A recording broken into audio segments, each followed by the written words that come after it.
అట్లాంటివి ఇంకా ముందర రావాలంటున్నాను నేను. ఖేలో ఇండియా ఒకటి వస్తే సరిపోదు. నేను కేంద్ర ప్రభుత్వానికి రిక్వెస్ట్ చేస్తున్నా, రాష్ట్ర ప్రభుత్వానికి రిక్వెస్ట్ చేస్తున్నా, చదువుల పైన ఆసక్తి ఏ విధంగా అయితే విద్యార్థులకు ఉంటుందో అదే ఆసక్తి ఆటల పైన కూడా కొనసాగించే విధంగా ఒక చట్టం చేయండి. ప్రతి స్కూల్కి గ్రౌండ్ ఉండాలి.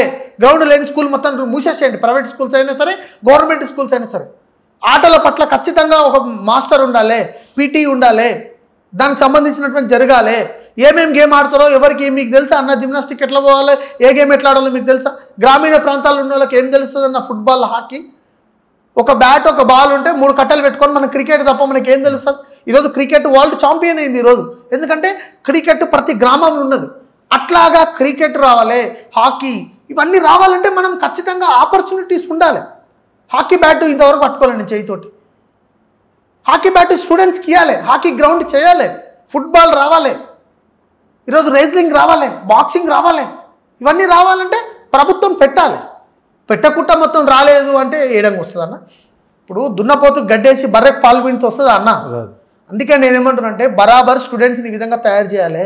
బరాబర్ విద్యా హక్కు చట్టంలో ఖచ్చితంగా అమల్చాలి. విద్యాశాఖ మంత్రి ఇవన్నీ దృష్టి కేంద్రీకరించాలి. ఈరోజు నేషనల్లో కావచ్చు, ఇక్కడ స్టేట్లో కావచ్చు, విద్యార్థుల పైన ఈ విధంగా ఆటలు ఆడాలి.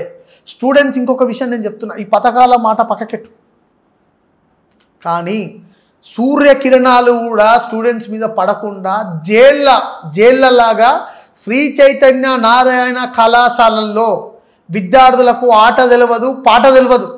పొద్దుగాల 5:30, 6 గంటలకు లేచినప్పటికెళ్ళి వాడు రాత్రి 9 గంటల వరకు, మధ్యలో 2 గంటలు, గంట సేపు బ్రేక్ ఉంటుంది. ప్రతి క్షణం చదివే. వాని పరిస్థితి ఎక్కడ పోతున్నది, వాని ఆరోగ్యం ఎక్కడ పోతున్నది, వానికి ఒక రన్నింగ్ తెలుస్తలేదు, వానికి ఒక కనీసం యోగా తెలుస్తలేదు.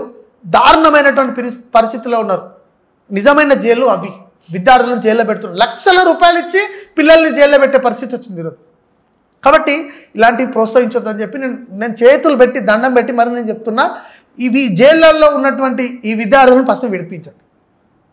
మనకు ఒక ఎడ్యుకేషన్ ఉంటేనే సరిపోదు, వాళ్ళకు ఆట ఉండాలి, పాట ఉండాలి. అప్పుడే వాడు ఫిజికల్గా మంచిగా ఉంటాడు, అప్పుడే ఆరోగ్యంగా ఉంటాడు. మొత్తం పొదుగులు కూర్చొని సీట్లో కూర్చొని చదువుకుంటే బ్యాక్ పెయిన్ వస్తుంది, కళ్ళు పోతాయి, ఇంకేముంటుంది అన్న? ఆ దమాక్ మొత్తం ఖరాబ్ అయిపోతుంది. ఆట ఆడాలి కదా, పాట పాడాలి కదా, ఏం చేయకుండా ఏం చెప్పకుండా ఎట్లన్నా? నేనంటే తల్లిదండ్రులకు కూడా ఈరోజు రిక్వెస్ట్ చేస్తున్నా, మీరు చదువులపై ఇట్లా ఏ విధంగా అయితే ఆసక్తితోటి వాళ్ళని పెంపొందిస్తున్నారో, ఏ విధంగా అయితే ఎంకరేజ్మెంట్ చేస్తున్నారో, అదేవిధంగా ఆటల పట్ల కూడా చేయండి దయచేసి. రేపు ఈ ఒలింపిక్ గేమ్స్ గురించి నేను మాట్లాడట్లే, వాళ్ళ ఫిజికల్ స్టేటస్ గురించి మాట్లాడుతున్నా. వాళ్ళ ఆరోగ్యంగా ఉండాలంటే ఖచ్చితంగా ఆటలు ఆడాల్సిందే, వాళ్ళు యోగా చేయాల్సిందే, రన్నింగ్ చేయాల్సిందే, వాకింగ్ చేయాల్సిందే, వానికి నచ్చిన గేమ్ వాడు ఎంచుకోవాల్సిందే. అది ఇండోర్ గేమ్స్ ఉండాలి, అవుట్డోర్ గేమ్స్ ఉండాలి. వానికి ఏది ఇష్టం ఉన్నదో చూడండి. ఎప్పుడు కలెక్టర్ కావాలి, డాక్టర్ కావాలి, ఐఏఎస్ కావాలి, ఇది పెట్టకండి దయచేసి. అర్థం చేసుకోండి నా యొక్క విజ్ఞప్తిని. ఓకే. అండ్ నెక్స్ట్ తెలంగాణలో బీజేపీకి అంటే ప్రతిపక్షం నెక్స్ట్ కావచ్చు స్ట్రాంగ్గా అయ్యే అవకాశాలు ఉంటాయి అనుకోవచ్చు. నేనేమంటున్నా, భారతీయ జనతా పార్టీ అసలు యాక్చువల్గా చెప్పాలంటే ఈ ఎలక్షన్ లోపల గొడవలు అవి ఇవి రకరకాలుగా, అవి మిమ్మల్ని అడిగే క్వశ్చన్స్ కాదు, బీజేపీ వాళ్ళని అడగాలి. బట్ అంటే మీరు కూటమిలో ఉన్నారు కాబట్టి ఎట్లా వచ్చే ఛాయిసెస్ ఉన్నాయి అనుకోవచ్చు. నేనేమంటా బ్రదర్ అంటే, నా పార్టీ వస్తుందా రాదా అని మీరు అడిగితే నేను చెప్పగలుగుతాను. నేను ఒక పొలిటికల్ పార్టీ ప్రెసిడెంట్కి ఇక్కడ కూర్చున్నా. మొన్నటి వరకే వాళ్ళతో పొత్తు అయిపోయింది. మేము స్వతహాగా మా పని మేము చేసుకుంటున్నాం, మా కమిటీలు మేము వేసుకుంటున్నాం, మా బలోపేతం పైన మేము ఉన్నాం. ఎవరు రావాలి ఎవరు రావద్దు అనేది ప్రజలు డిసైడ్ చేస్తారు. ఈరోజు మీరు నేను ఇక్కడ కూర్చొని మాట్లాడితే అది కాదు. 5% ఓట్ బ్యాంక్ నేనేమంటున్నా, మేము పోటీ చేస్తే మాకు 5% వస్తుందా, 10% వస్తుందా, మేము రాదా?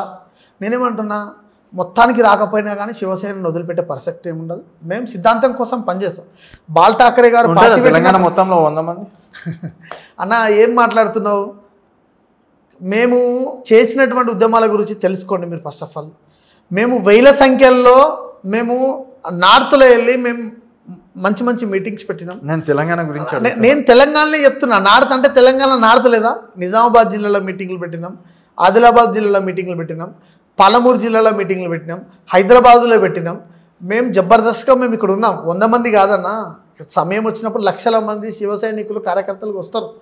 మేము ఇక్కడ పోటీ వేయలేదు కాబట్టి మీకు 100 మంది అనొచ్చు, 10 మంది అనొచ్చు. సరే మీరు అడుగుతున్నారు, దాంట్లో నేను తప్పుగా భావిస్తలే, నేనేం బాధపడతలే.